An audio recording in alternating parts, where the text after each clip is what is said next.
In 1985, Oliver Sacks wrote a book called The Man Who Mistook His Wife for a Hat. This sounds like some quirky fiction, but the man mentioned in the title was a real man. Oliver Sacks was a neurologist, and the book shares wild and almost unbelievable stories about people who were affected by different disorders and aberrations. When you read about these people, you realize just how fascinating and strange the human body can be. In this video, I'm going to briefly describe some of the strangest disorders that I've come across in my research. Some of these appear in The Man Who Mistook His Wife for a Hat, but others appear in foreign journals and deep within the DSM-4 and DSM-5. As you hear about these wild cases, remember, the mind works in mysterious ways. Number 1. PICA. We can't always explain our food cravings, but have you ever had the desire to chomp down on some hair or paper? PICA is the psychological disorder that drives people to eat some inedible and sometimes often bizarre items. The stomach contents of a historic patient with PICA are preserved at the Glore Psychiatric Museum in Missouri, which is actually the state where I live. The patient's stomach contained over 400 nails, 40 screws, and salt and pepper shakers. Other records show that patients with PICA may eat wood, soap, or even glass. Psychologists do not have one universal cause to explain PICA. We simply don't know why. It is classified as a mental disorder, although it is tied to eating disorders and obsessive-compulsive disorder.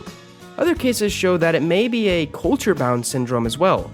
However, PICA is taken seriously, as the ingestion of some items that contain lead or soil could lead and do lead to serious complications. Next up, number 2, we have prosopagnosia, which is a long word that means face blindness.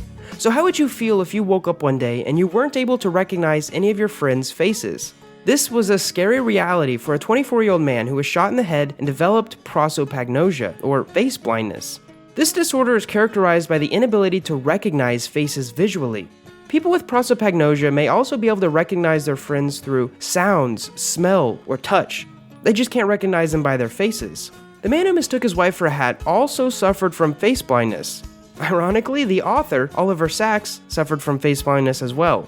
It's a lot more common than you think. Public figures like Jane Goodall also experience face blindness at some level. Number 3 is called CAPGRAS syndrome.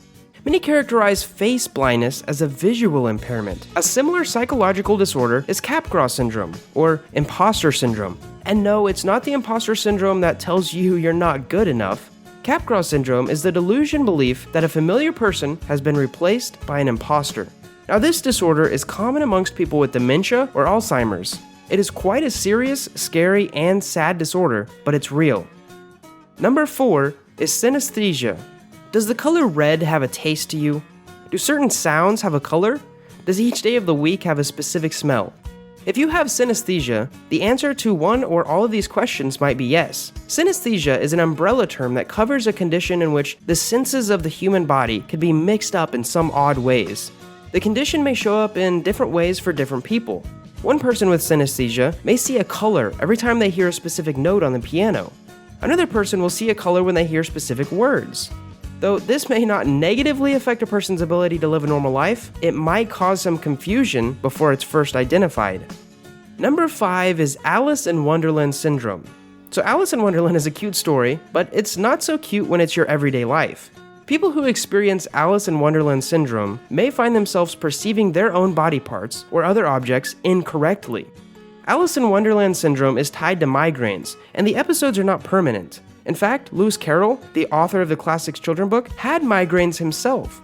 Just like Alice in Wonderland syndrome was inspired by Alice in Wonderland, the book may have also been inspired by Carroll's own experience with Alice in Wonderland syndrome. The big idea here is that patients usually see their hands or their feet or other parts of their body disproportionate to how big they actually are.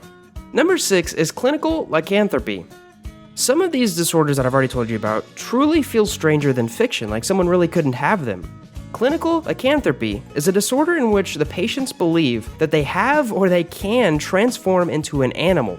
The most common animal connected to clinical lycanthropy is a wolf. Werewolves might exist in spooky books, but if a person believes that they are a werewolf, they may actually be diagnosed with clinical lycanthropy. Number 7 is COTARD'S syndrome. COTARD'S syndrome is characterized by the delusion that a person is dead or that they are dying. These delusions may include the belief that a person has already lost some of their body parts, that their body is rotting away, or that they never existed in the first place. This disorder is closely linked to severe depression and other mental disorders. It's also known as walking corpse syndrome. I thought it was interesting, but I think it'd be really scary to have this syndrome or know someone with it. Number 8 is called STENDHAL syndrome. So have you ever seen a work of art that figuratively took your breath away? Maybe you went up to the mountains, or you saw the ocean for the first time. For someone with STENDHAL syndrome, that phrase may not be so metaphorical. When someone with STENDHAL syndrome is exposed to a beautiful work of art or an amazing scene in nature, they may experience rapid heartbeat, fainting, confusions, or even hallucinations.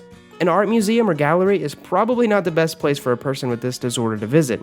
I suggest feel free to use this disorder when flirting, if you want. Tell someone that they give you this syndrome. They'll have to look it up and they'll likely smile. The second to last, number 9, is SAORA. Some psychological disorders only appear within certain cultures or regions of the world, which I thought was very interesting. SAORA is one of these disorders. In the Orissa tribe of India, a group of young men and women display strange patterns of behavior that physicians now identify as SAORA. Among these behaviors are acting out in the belief that the patient was bitten over and over by ants, even when no ants are around. Inappropriate displays of emotion, memory loss, and fainting are also common in SAORA patients. And last but not least, number 10 is KORO. KORO is also a culture-bound syndrome, but it has made headlines and caused hysteria throughout the world. Patients with KORO suffer from the delusion that their genitals are shrinking or will disappear entirely. And yes, this disorder is listed in the official Diagnostic and Statistical Manual of Mental Disorders, or the DSM. KORO outbreaks in the 60s have been linked to swine flu, although other types of food poisoning and outbreaks in labor camps have also been reported in modern history. Well, there you have it, 10 of the strangest real disorders affecting the mind and body. And as I end this video, I want to remind you of something I said in the beginning. The mind works in mysterious ways. One of the cool things I love about the mind is that it can improve itself. I've recently put together a 4-day mega workshop to essentially be an introduction to self-improvement based in psychology. If you'd like to enroll for free, you can with the link in the description below. We'll go over mindset, social skills, productivity, and a little bit about money, but I'll be sharing stuff that I haven't shared on this channel, including very personal stories and my own experience of self-development. So as I end this video, I want to thank you for watching and ask you to consider enrolling for free to support the channel and learn how to improve yourself. Thanks for watching.